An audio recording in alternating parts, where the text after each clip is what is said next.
Tave, o Dieve, garbinam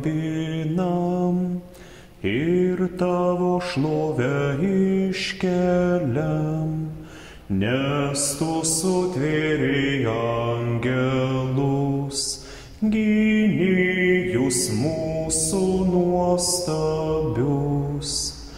Ir meldžiam Viešpatie brangus, te angelai te saugo mus, per juos globoki mus meiliai, te būna tau garbė už tai.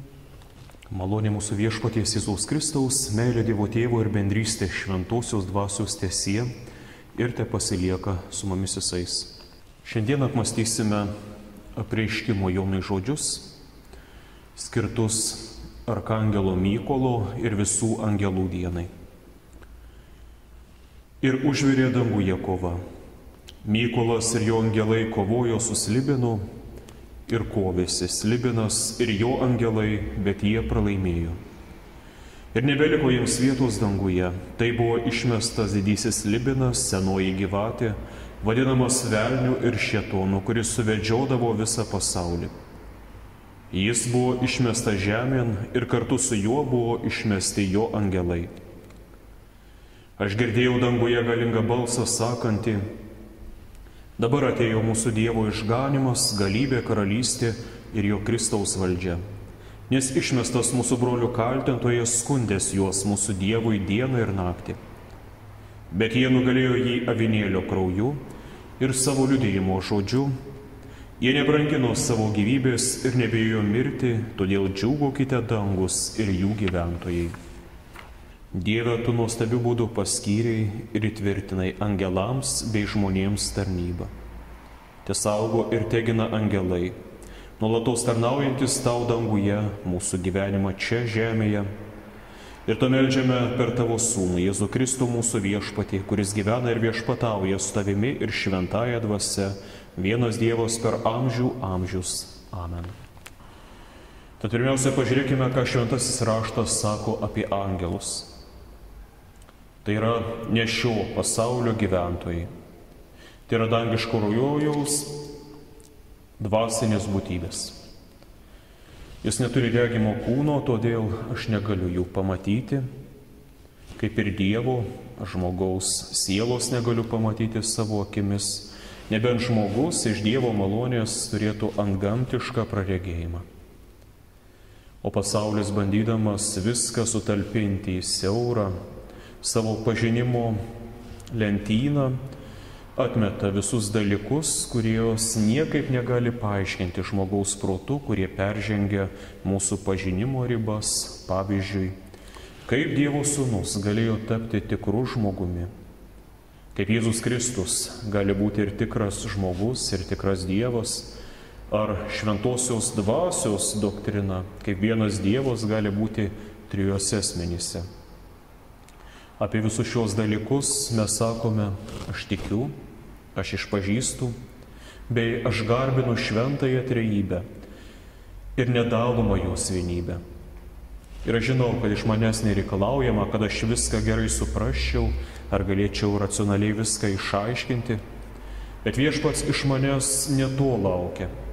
Jis tikisi, kad aš jį garbinčiau, juo pasitikėčiau, kad jį mylėčiau, juo tikėčiau ir gyvenčiau pagal jo valią, kaip tai apreikšta šventajame žodyje.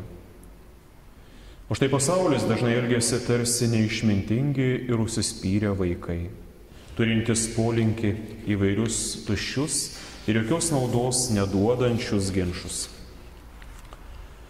Nors jis pats gali būti niekada neišėjęs iš namų ar savo kiemo, niekada neišvykęs iš savo miesto, bet užsispiria ir tvirtina, kad už jo žinomo, pažįstamo pasaulio ribų nieko nėra daugiau. Jokio kito pasaulio, jokio kito rojaus. Ir argumentuoja štai taip: kadangi aš nemačiau tų dalykų savo paties akimis, o kitų žmonių liudijimus aš atmetu, todėl laikau visą tai išsigalvojimais.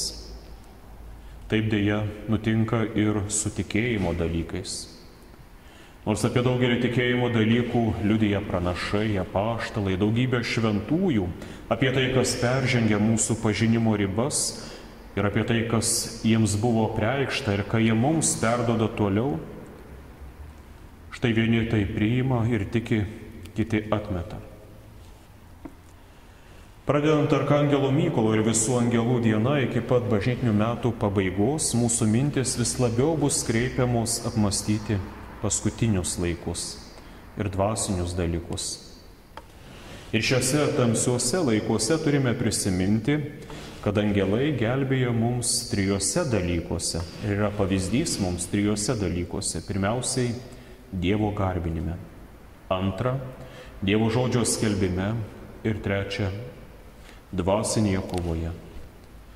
Dievo garbinime, kad mes Dievą garbinti mokintumės iš angelų ir dangaus pulkų. Dievo žodžio skelbime, kad ir mes tai brangintume Dievo žodį, jo šventą valią. O dvasinėje kovoje, kad nesitaikytume su piktu ir kovotume prieš visą, kas pikta.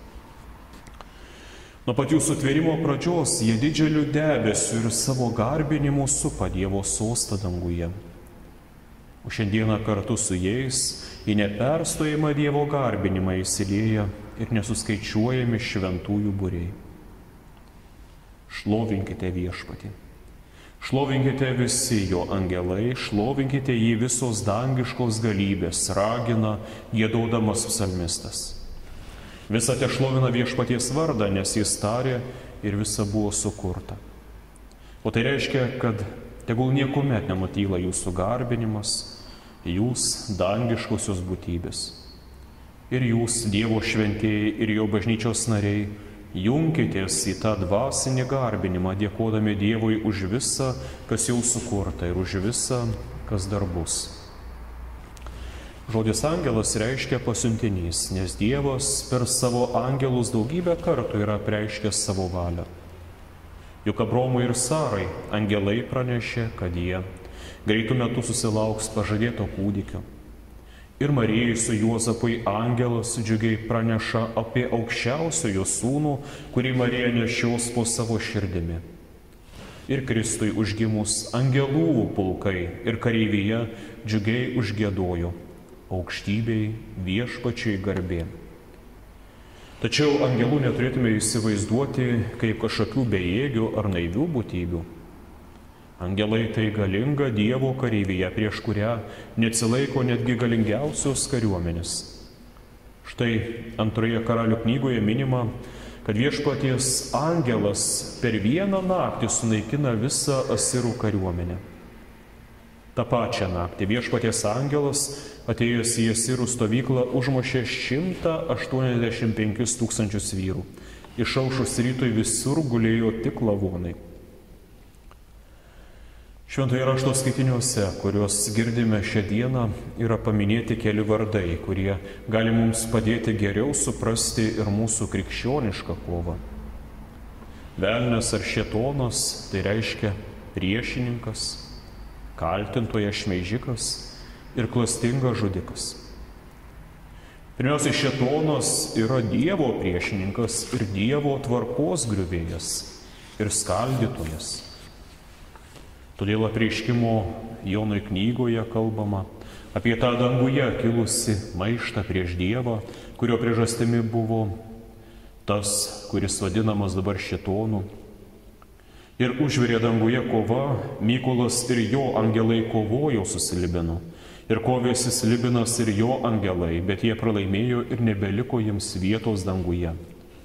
Tai buvo išmestas didysis Slibinas, senoji gyvatė, vadinamas velniu ir šėtonu, kuris suvedžiodavo visą pasaulį. Jis buvo išmestas žemėn ir kartu su juo buvo išmesti visi angelai. Ir štai dar paskelbiama Evangelija. Dabar atėjo mūsų Dievo išganimas, galybė, karalystė ir jo Kristaus valdžia, nes išmestas mūsų brolių kaltintojas, skundėsi juos mūsų Dievui dieną ir naktį. Todėl mes neturėtume apsimesti, kad velnio ar demonų nėra, ar kad jie nustojo veikti šiame pasaulyje, ar kad kažkaip stebuklingai pasikeitė. Kai kada demonai ar tos klastingos dvasios veikia atvirai, bet daug dažniau slapta, ir labai įmantriai. Antrai Petras nebūtų perspėjęs, būkite blaivūs, budėkite, jūsų priešas, velnias, kaip riaumojantis liūtas, lankioja aplinkui, tykodamas ką praryti. Tai reiškia, jis slapstosi, stengiasi prisiderinti prie aplinkos supančios, kad nustatęs tinkamą laiką galėtų pulti ir padaryti savo grobiu. Kaip velnias gali praryti žmonės? Savo subtybių ir melų pagalba, užnuodydamas protus ir įtakodamas bei užvaldydamas gyvenimus. Tad saugokimės, kad nenutiktų mums panašiai, kaip ir Adomui su Ieva žemiškame rojuje, Edeno sode. Apsimesdamas vienu iš Dievo žemiškų kūrinių, velnias arba piktoji dvasia, gudriai šypsodamasis, apsimesdamas geru klausia, ar tikrai Dievas yra taip kalbėjęs, ar tikrai Dievas yra davęs tokius nurodymus. Ir toliau kalbėdamas pasėja daug abejonių. Ir dabar nuolatinės abejonės, bei iš jų kylantis netikėjimas Dievo žodžiu mus atlydi iki šių dienų. Ir iš to kyla nenoras tikėti Dievu. O tas, kuris pabando keltis iš šio nuodėmingo gyvenimo purvo, bando pagerinti savo gyvenimą, yra visai gniuždamas. Kas tau pasakė, kad jau esi tapęs Dievo vaiku? Kaip tu drįsti manyti, kad tavo nuodėmės atleistos? Tik netokiam bedieviui ir nusidėliui. O ką tu padarei, kad nusipelnytumei tokios malonės? Ir pažiūrėkit, kaip jis skaudžiai ir gudriai smūgiuoja. Tarsi koks boksininkas nuo amžių per amžius gerai įvaldė šį meną. Ir apsiginti pajėgus yra tik tai tas, kuris turi tikėjimo skydą ir dviešmenį Dievo žodžio kalaviją. Šis kalavijas yra dviešmenis, nes du jo aštrūs ašmenys tai įstatymas ir Evangelija. Tikėjimu mes pristengiame tarsi skydu, sakydami, taip aš gerai žinau ir išpažįstu, kad esu nusidėjėlis. O tuomet sulaukę tinkamo meto dviešmenio kalaviju smūgiuojame atgal velniui. Kadangi esu nusidėjėlis, aš žinau, kad niekada nepajėgsiu padaryti tiek, kad nusipelnyčiau tokią Dievo malonę, kad dėl savo darbų galėčiau turėti ramią sąžinę ir šventą, pamaldų, Dievui patinkantį gyvenimą. Užtat aš žinau tą, kuris mano vietoje viską daug tobuliau išpildė. Aš žinau tą, kuris gimė iš šventos, skaisčios mergelės Marijos. Aš žinau tą, kuris nugyveno gyvenimą teisiai pagal Dievo įsakymą. Aš žinau tą, kuris mirė už mano nuodėmes ir prisikėlė. Aš žinau tą, kuris įžengė į dangų ir yra šventai garbinamos visų angelų ir visų šventųjų. Ir aš kartu su daugybė tikinčiųjų, nešančių sunkią nuodėmės ir kaltės naštą, kovojančių sunkiąją kovą, jį garbinu, ją meldžiuosi ir jo vieninteliu pasitikiu ir savo išganimą pateikiu vien į jo rankas. O jeigu Dievas manęs ir kitų atgailaujančių nusidėjėlių nemylėtų, jis tikrai nebūtų mums davęs išganytojo ir atpirkėjo. Jis nebūtų paliepęs skelbti šventosios Evangelijos. Jis nebūtų davęs mums angelų sargų ir daugybės regimų bei neregimų savo gėrybių. Taip, aš gerai žinau ir išpažįstu, kad esu nusidėjėlis, bet kartu jau ir šventasis, nes buvo pašventintas krikšto vandenimis, nuplautas Kristaus krauju, buvo aprengtas Kristaus teisumu ir tapau naujuoju Dievo malonės kūriniu. Angelai yra pirmapradės, dvasinės būtybės, kurios saugo mus nuo vaikystės. Ir dar uoliau saugo dabar sąmoningai apsisprendus tapti tikrais Dievo vaikais. Tad psalmistas moko, jis lieps savo angelams saugoti tave visur, kad ir kur tu eitum. Savo rankomis jie neš tave, kad kojos į akmenį neužsigautum.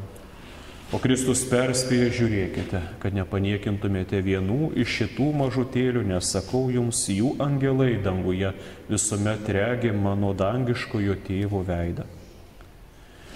Ir angelai mūsų vargingus šio žemės keleivius ir elgetas, pasibaigus mūsų vargams, kaip Lozoriaus siela nuneš į Abraomo prieglobstį laukti pažadėtųjų dalykų.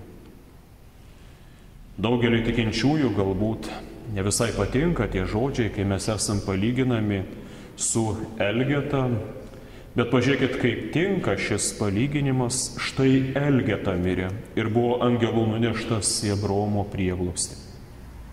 Nes kuo mes skiriamės nuo Elgetos, jei nieko iš šio pasaulio negalime su savimi pasiimti. Netgi lazdos kelioniai, nei riekės duonos. Tik savo dvasinio gyvenimo skurdą ir nuodėmingo gyvenimo skudurus, kurie dengia tavo kūną ir sielą visą tavo gyvenimą. Ir koks didelis Kristaus gailestingumas ir malonė, kad štai tokius elgetas jis numazgoja ir nori aprengti savo dangišku skaistumu ir šventumu, kad nieko nebesiskirtume nuo angelų. Ir čia turiu įnešti truputį aiškumo, kad mes netapsime angelais, bet būsime daug labiau panašus į angelus nei dabar. Labiau supanašėsime su angelais savo meilę Dievui, savo gyvenimu ir tyrais jausmais, savo šventumu, tyrų džiaugsmu ir skaistumu. Laiške Hebrajams apie angelus sakoma, argi jie nėra tik tarnaujančios dvasios, išsiųstos patarnauti tiems, kurie paveldės išganymą. Tiems, kurios myli Dievas, įsako tarnauti silpniesiems. Tad ir mums, mylintiems Dievą ir garbinantiems panašiai kaip angelams, Dievas įsako kantriai patarnauti silpniesiems, kad ir jie paveldėtų išganymą. O apie Kristų šventasis raštas taip moko: daugel kartų ir įvairiais būdais praeityje Dievas yra kalbėjęs mūsų protėviams per pranašus. O dabar dienų pabaigoje jis prabilo į mus per Sūnų, kurį paskyrė visatos paveldėtojų ir per kurį sutvėrė pasaulius. Jis Dievo šlovės atšvaitas ir jo esybės paveikslas, palaikantis savo didingų žodžių visą visatą, nuplovęs nuodėmes atsisėdo Dievo didybės dešinėje ir tapo tiek pranašesnis už angelus, kiek prakilnesnį už juos paveldėjo vardą. Jis buvo nusižeminęs, tapo žmogumi, visų mūsų tarnu, kad dabar vėl sėdėdamas didybės aukštybėse viešpatautų ir mirusiems, ir gyviesiems, kad mūsų būtų šventai garbinamas ir aukštinamas iki nustatyto meto, kai lydimas angelų ir dangaus pulkų vėl sugrįš gyvųjų ir mirusiųjų teisti. Amen. Šventas, šventas, šventas, šventas viešpatis, šventas, šventas, šventas, šventas tik tai jis. Jis neprasidėjo, buvo visados, dangų žemę kūrė, bus be paliovos. Šventas, šventas, šventas, šventas viešpatis, šventas, šventas, šventas, šventas tik tai jis. Jis galia ir meilė, nuostabumas jis. Šventas, šventas, šventas, šventas viešpatis.